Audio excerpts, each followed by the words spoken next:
Iran এবং Israel বর্তমানে বড় একটি যুদ্ধের একেবারে ধারপ্রান্তে রয়েছে। অনেকে বলছে এই যুদ্ধ তৃতীয় বিশ্বযুদ্ধের রূপ নিতে পারে। ইরান এবং ইসরায়েলের এই যুদ্ধ সম্পর্কে রাসূলুল্লাহ সাল্লাল্লাহু আলাইহি সাল্লাম বহু বছর আগে একটি ভবিষ্যৎবাণী করে গিয়েছেন এবং এই যুদ্ধে কোন দল জয়ী হবে সেটিও রাসূল সাল্লাল্লাহু আলাইহি সাল্লাম বলে গিয়েছেন। তবে সেই যুদ্ধ হবে কিয়ামতের ঠিক আগ মুহূর্তে। আমরা কি তবে সেই দিকেই যাচ্ছি? রাসূলুল্লাহ সাল্লাল্লাহু আলাইহি সাল্লাম বলেছিলেন, খোরাসান থেকে একটি কালো পতাকাবাহী সেনাবাহিনীর দল আসবে, যারা বাইতুল মুকাদ্দাসে গিয়ে কালো পতাকা উত্তোলন করবে। তাদেরকে কোনোভাবেই থামানো যাবে না যতক্ষণ না পর্যন্ত তারা কালো পতাকা উত্তোলন করছে।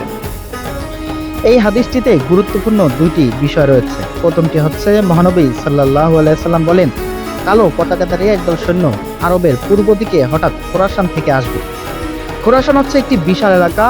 বর্তমান ইরান, আফগানিস্তান ও তাজিকিস্তানের কিছু অংশ নিয়ে তৎকালীন খোরাসান গঠিত ছিল। এই পূর্ব অঞ্চলটি পার্সিয়ান সাম্রাজ্যের অংশ ছিল। তবে বর্তমান ইরান ভূখণ্ডে খোরাসানের অধিকাংশ অঞ্চল রয়েছে। হাদিসের দ্বিতীয় গুরুত্বপূর্ণ বিষয়টি হচ্ছে, রাসূলুল্লাহ সাল্লাল্লাহু আলাইহি সাল্লাম বলেছেন, খোরাসান থেকে আগত সেনাবাহিনীর দলটিকে কেউ থামাতে পারবে না যতক্ষণ না পর্যন্ত তারা বাইতুল মুকাদ্দাসে কালো পতাকা উত্তোলন করে।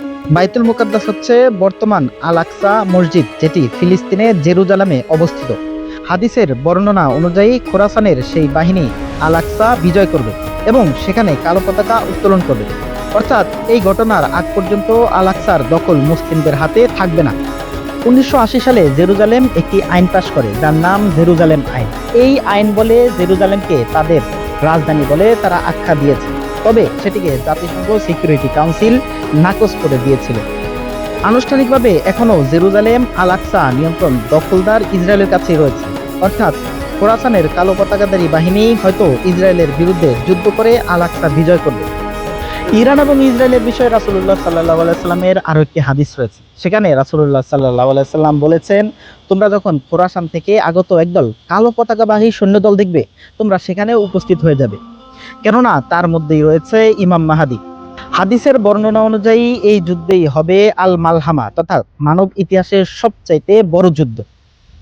আর এই যুদ্ধের মাধ্যমেই ইমাম মাহাদির নেতৃত্বে বিশ্বে আবারও ইসলামিক খেলাফত প্রতিষ্ঠিত হবে। তবে ইরান এবং ইসরায়েলের বর্তমান যুদ্ধের পরিস্থিতি বলে দিচ্ছে যে তারা ঠিক সেই আগের রাসূল সাল্লাল্লাহু আলাইহি সাল্লামের বর্ণিত যুদ্ধের দিকেই তারা এগোচ্ছে।